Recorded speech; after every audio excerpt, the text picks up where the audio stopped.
Part 1, Part 2, Part 3, and Part 4. Now look at Part 1. Part 1. Well, I'm looking for a reasonably priced holiday. I went to South Africa for a month last year, and I'd like to see North America this time, maybe Canada. First, you have some time to look at questions 1 to 6.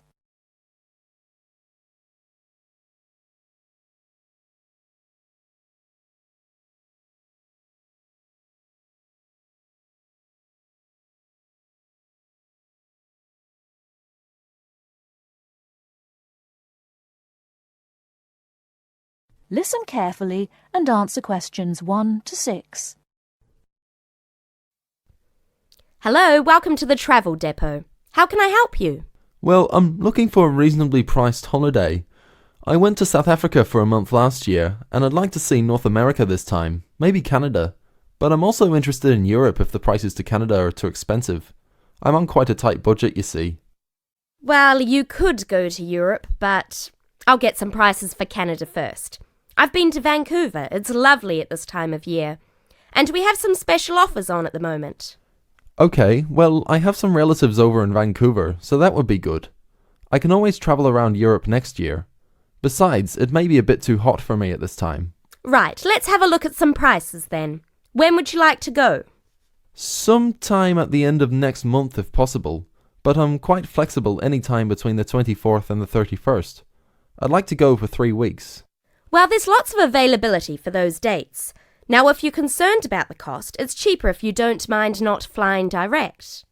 Sorry, what do you mean? Well, if you don't mind changing planes, then it's cheaper. Oh, well, I don't mind changing planes. In that case, the cheapest flight I have leaves on the 25th and changes in New York. It's only a short stop.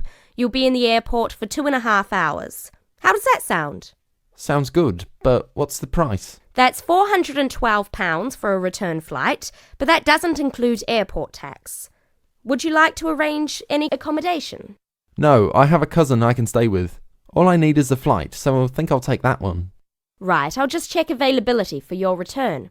3 weeks, did you say? Yes, that's right. Okay, well, there are seats available on the 14th or the 15th.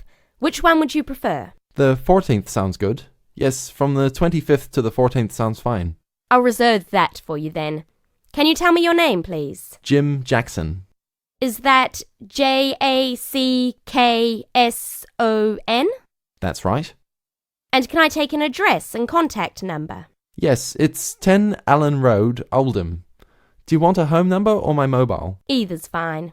Well, my home number is 0151 433 398. Okay, so you're booked on flight number VN217 to Vancouver, leaving London Heathrow at 11:35 in the morning on the 25th and returning on the 14th. So that's 20 nights. Now, one more thing.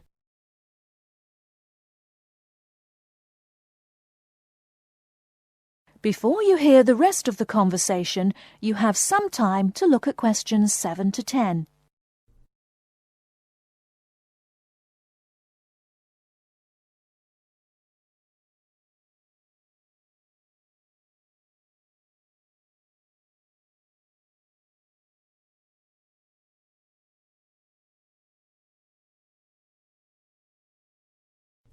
Now listen and answer questions 7 to 10. Now, one more thing. Do you have any travel insurance? We recommend all our clients take out some kind of cover, even though most people don't end up needing it. Most people have it just for peace of mind. Well, what type of cover do you have? There are 2 choices, the Gold Star and the Silver Star. Our most comprehensive cover is the Gold Star, which will cost £21 for the period you are away. It's a good policy because it covers almost all eventualities, even extreme sports such as snowboarding and skydiving. What about the Silver Star? That's £18, but it doesn't cover you for any dangerous sports. Well, for £3, I think I'll take the first one. The gold cover, please. Right, and is there anything else I can help you with? Well, do you have any information about what to do in Vancouver? Yes, I'm sure there's something on the computer that can help. Yes. There's a Shakespeare play at the theatre, but at $54 it's quite expensive. That starts at 8 p.m. The City Museum is really popular too, if you like that kind of thing. They have a special exhibition of Japanese armour next month. Entrance is free and the museum is open from 9 to 4:30, Monday to Saturday. Would you be interested in either of those? Oh, well, maybe. Well, I'm sure you can arrange that when you get there anyway. So it's the flight and the Gold Star insurance. That's £433 in total. Can I pay by Visa? Yes, of course. If you start... That is the end of part 1. You now have half a minute to check your answers.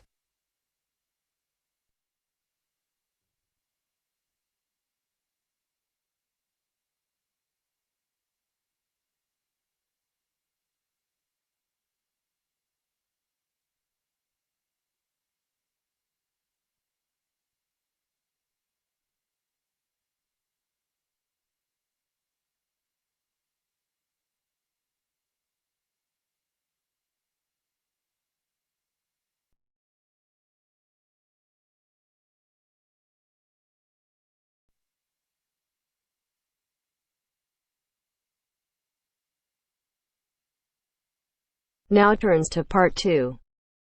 Part 2. You will hear 2 university students talking about a music course. First, look at questions 11 to 13.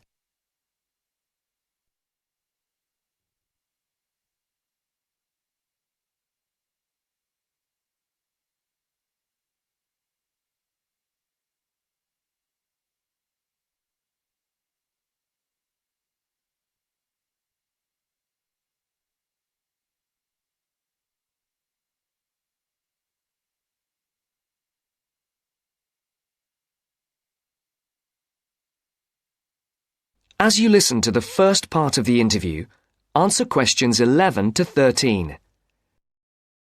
Josie, come in. How are you? I'm good. Can I get you a coffee or anything?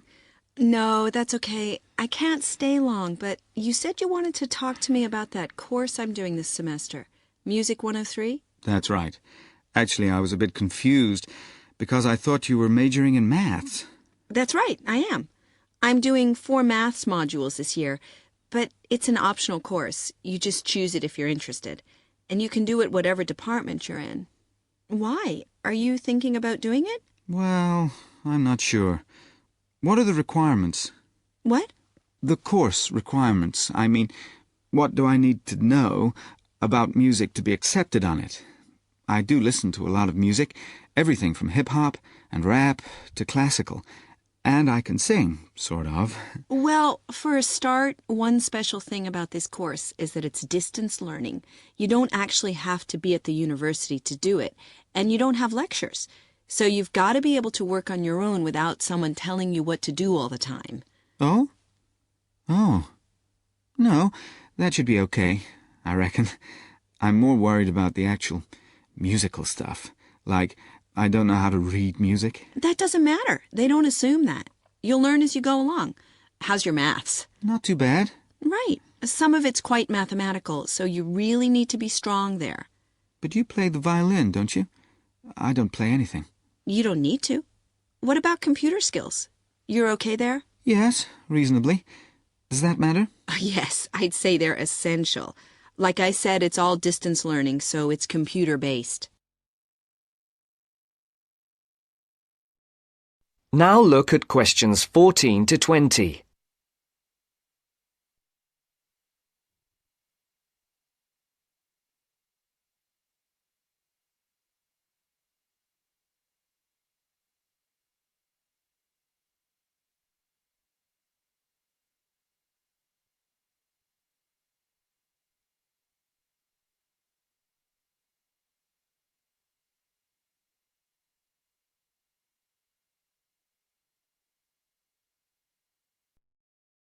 But what about lectures? You don't attend any. It's all online. So lots of the students aren't here in Canada at all. They're studying from home all over the world. We've got someone from my group in Jamaica and a couple from Taiwan. Oh, and some from Hong Kong as well. So, how does it work? Oh, well, There's a multimedia course website on the internet where you can listen. You can listen and watch at the same time. And of course, you can do it at your own pace. So if you don't understand something, you just go back.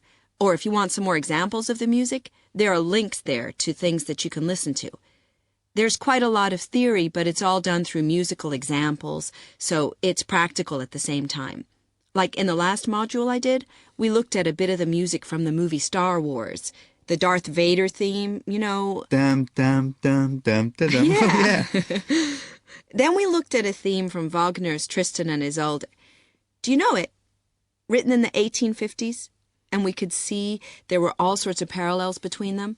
And that's a feature of the course. We often look at modern Hollywood themes to illustrate concepts in classical music. It sounds really interesting. Do you have a course book? No, we don't use one. We're given a software program called Notability Lite. And what it does is it presents what we write, the music we write, really clearly.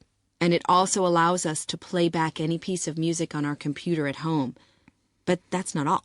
We can write our own music, quite complex stuff for various instruments, and the program plays it back to us. Plays the actual music? Yes, so it means that your computer is actually your own musical instrument. And we can even submit our finished pieces to our tutor by email. So you do need your own computer, obviously. Yes, with at least 64 megabytes of RAM. That's okay. I've got 128. Oh, and a CD-ROM and a sound card, of course. No problem. So, how long is the course?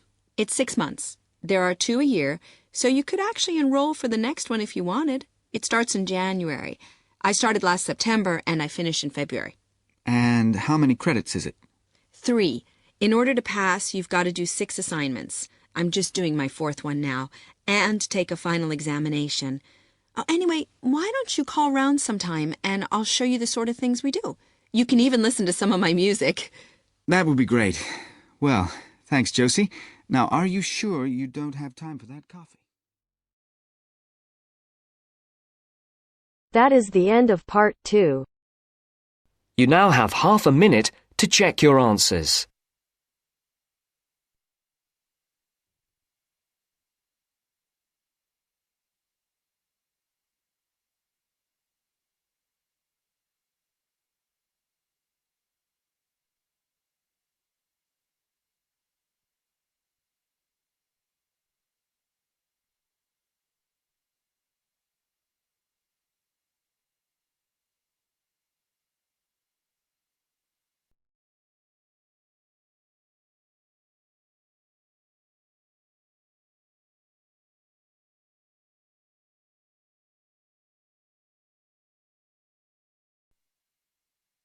Now turns to part 3.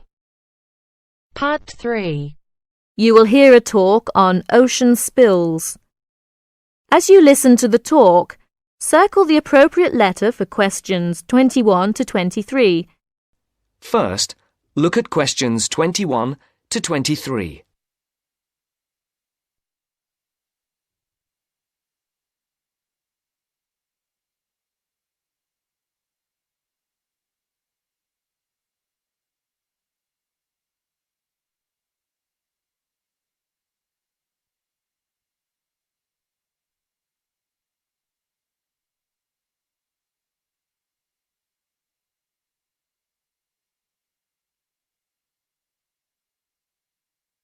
As you listen, answer the questions.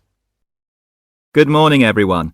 Today, I'll talk about unusual ocean spills that have occurred in the world's oceans. In November of 1992, people at beaches in Canada and Alaska noticed something strange. Blue turtles, red beavers, green frogs, and yellow ducks came bobbing toward them. They soon found out where the strange creatures were coming from. A ship from Hong Kong was on its way to Tacoma, Washington, when it was hit by a severe storm in the middle of the Pacific Ocean. During the storm, huge waves washed 12 containers overboard. Inside the containers were 29,000 plastic bath toys. One of the containers opened, and thousands of plastic bath toys spilled out and began to float across the Pacific Ocean. 10 months later, the first yellow ducks arrived on the North American shore. Beachcombers along the shore began to find the toys and reported them to local newspapers. But the people who were most excited by the plastic toys were the oceanographers. It gave them an opportunity to study ocean currents and winds. Before the conversation continues, look at questions 24 to 30.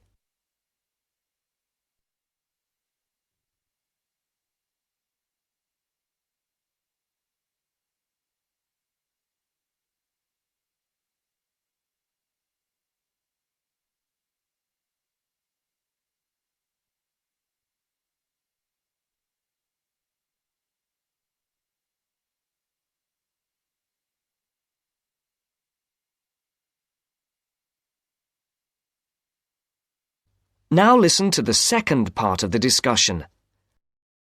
Oceanographers drop bottles into the ocean to study these things. But it would be too expensive to drop 29,000 bottles into the ocean at once.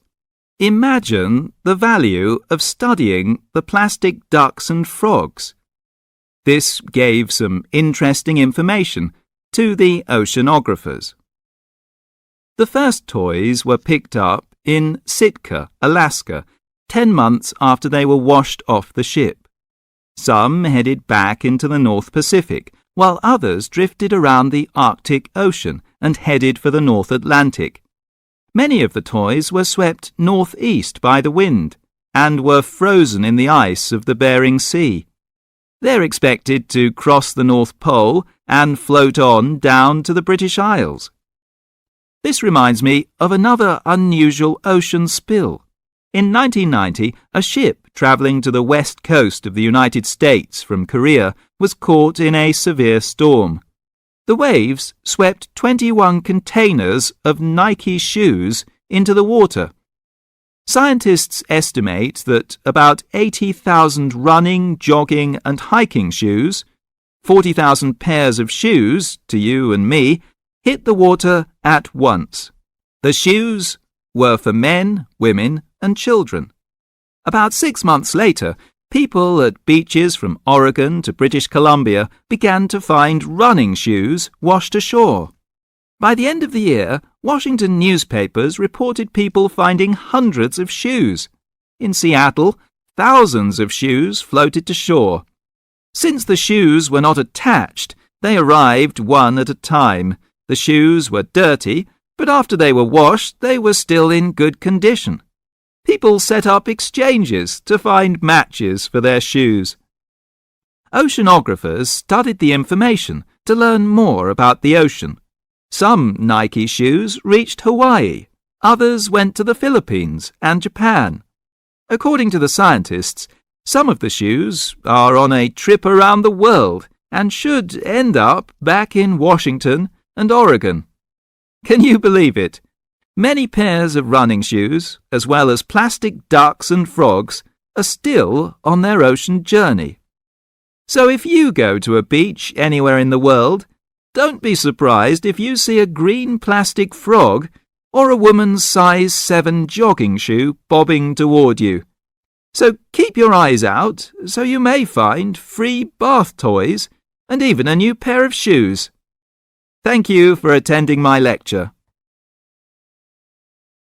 That is the end of part 3. You now have half a minute to check your answers.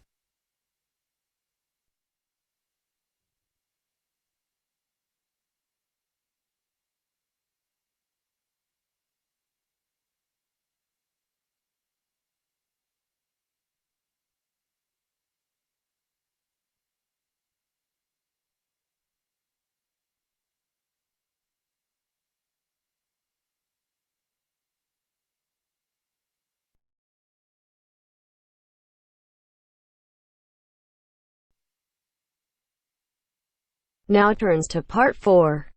Part 4. You will hear an environmental studies student giving a presentation about his project on saving an endangered species of plant. Now you have some time to look at questions 31 to 40.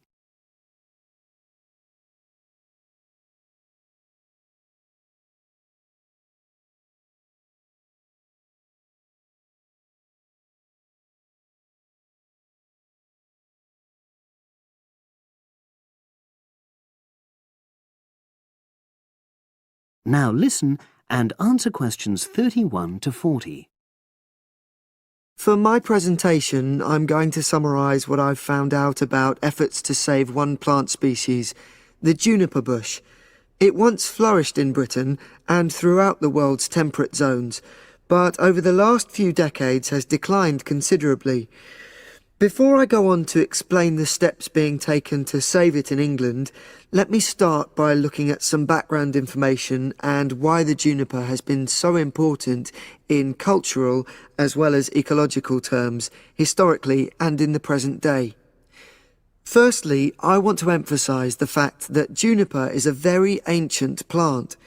It has been discovered that it was actually amongst the first species of plants to establish itself in Britain in the period following the most recent Ice Age. And, as I say, it has a much valued place in British culture. It was used widely as a fuel during the Middle Ages because when burnt, the smoke given off is all but invisible, and so any illicit activities involving fire could go on without being detected. For example, cooking game hunted illegally. It also has valuable medicinal properties. Particularly during large epidemics, oils were extracted from the juniper wood and sprayed in the air to try to prevent the spread of infection in hospital wards. And these days, perhaps its most well-known use is in cuisine, cooking, where its berries are a much valued ingredient, used to flavour a variety of meat dishes and also drinks. Turning now to ecological issues, juniper bushes play an important role in supporting other living things. If juniper bushes are wiped out, this would radically affect many different insect and also fungus species. We simply cannot afford to let this species die out.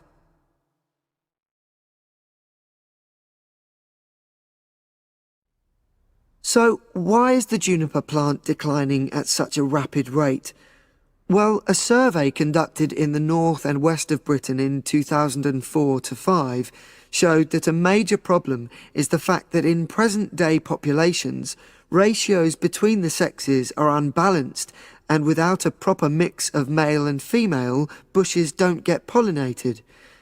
Also, the survey found that in a lot of these populations, the plants are the same age, so this means that bushes grow old and start to die at similar times, leading to swift extinction of whole populations. Now, the charity Plant Life is trying to do something to halt the decline in juniper species.